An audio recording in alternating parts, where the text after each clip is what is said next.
जब शीलो शब्द को पढ़ते हो, इसके दो मतलब है बाइबल में, एक आत्मिक, एक शारीरिक।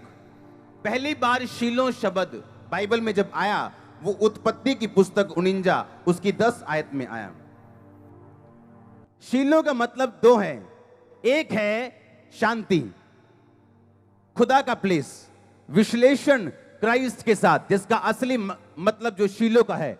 और दूसरा था, शीलो एक जगह का नाम था जहां पे लोग, यहूदी लोग हर वर्ष हर टाइम यहोवा की आराधना करने के लिए पैदल चल के, घोड़ों पे चल के, गधों पे चल के, रथों पे चल के वहां पे जाते थे और दंडवत करके आते थे, भेंटे चढ़ा के आते थे और परमेश्वर को अपना मुंह दिखा के आते थे। यहोवा का मतलब है हर जगह मौजूद, पर उसकी मैनिफेस्टेशन पावर और उसकी मौजूदगी, ये दो अलग अलग चीजें हैं। यीशु मसीह हर जगह मौजूद है, यहां भी है या नहीं?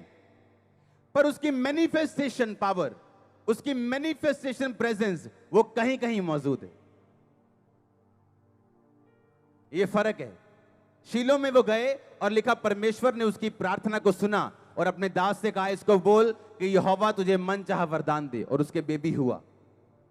लेकिन आज लोगों की लाइफ में जब बिब्लिकल प्रिंसिपल्स, बाइबल के प्रिंसिपल्स के लिए जगह नहीं, बाइबल के वचनों के लिए जगह नहीं, तो परमेश्वर भी कुछ नहीं कर पाता उनकी जिंदगियों से। हालेलुया। क्योंकि पाप आपकी बुद्धियां बंद कर देगा, आपके हेल्पर्स मत्था मारते रह जाएंगे और एक दिन आपको छोड़ देंगे।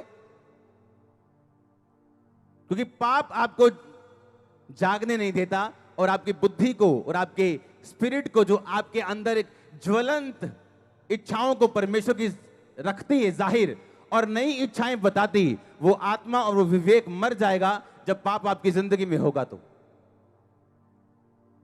हालेलुया। तो आपको ये बात समझनी, अगर आप पाप को देख के चुप हो तो भी आप पापी हो। जवान है जी, कोई गल नहीं, गलतियां कर दे बच्चे, जब वो उसकी शादी हो जाएगी आप दुखी रहेंगे हमेशा, क्योंकि आप चुप हो, आप बोले नहीं हो। और बच्चों की गलतियों का असर माता पिता पे हो रहा है, उनके बिजनेस पे फर्क पड़ रहा है, उनके लाइफ पे फर्क पड़ रहा है, क्योंकि अपने बच्चों का पाप देख के चुप है। आपको, अगर आप खुदा को सीरियस नहीं लोगे तो खुदा भी आपको सीरियस नहीं लेगा। वो उनके साथ सीरियस है जो उसके साथ सीरियस है। आमीन। तू जो बोएगा वो क्या करेगा? तू जितना बोएगा क्या करेगा? उतना काटेगा तू। अगर आप सीरियस नहीं है तो खुदावंद भी सीरियस नहीं। अगर हन्ना सीरियस थी और शीलो में चल के गई, बावजूद इसके की बांझ थी, और बाइबल बताती है जब वो बांझ थी तो उसकी सौतन के बेटे और बेटियां थी।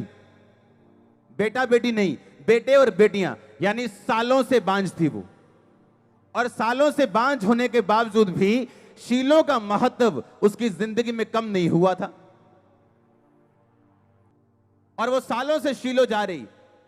जब शीलो का महत्व कम नहीं होता, जब अच्छी संगति का महत्व आपकी लाइफ में कम नहीं होता, अच्छी चर्च का महत्व कम नहीं होता, आप फायदा नुकसान नहीं देखते, तो एक दिन आता जब परमेश्वर आपके विरोधियों का मुंह बंद करता है। एक दिन आता जब आपकी शर्मिंदगियों को दूर करता है। एक दिन आता जब वो आपको याद करते हैं, क्योंकि वो भी आपको चेक करते हैं कि आप शीलो से कितना प्यार करते हैं। जहां पे खुदा की हुजूरी है, आप उस जगह से कितना प्यार करते हैं। जहां पे खुदा की प्रेजेंस है, आप उस मिनिस्ट्री से कितना लव करते हैं। आप कितने वफादार हैं खुदा के लिए, उस विजन के लिए जो परमेश्वर ने आपको दिया। हालेलुया। लिखा वो शीलो में हर साल जाया करते थे, पर हर साल उसकी प्रार्थना सुनी नहीं गई, पर उसने जाना बंद नहीं किया, और शीलो दूर था। और लिखा जब वो जाते थे तो परमेश्वर ने उसकी प्रार्थना को सुना। कितना महत्व आपकी लाइफ में बिब्लिकल प्रिंसिपल्स, बिब्लिकल जो बाइबल का स्ट्रक्चर बना है, जो बाइबल के वचन है, आपकी लाइफ में कितना महत्व पाते हैं, ये निर्धारित करेगा आपकी लाइफ कितनी क्वालिटी वाली होती है। आइसक्रीम कई तरह की है ना, सस्ती वाली, 5 रुपए वाली, 2 रुपए वाली, 200 वाली, 2000 वाली। कहने को सब आइसक्रीम है, कहने को सब विश्वासी। इंग्रेडिएंट्स क्या डाले, उसमें चीजें क्या डाली, बनाया कैसे, आइसक्रीम सस्ती या महंगी कर देता है।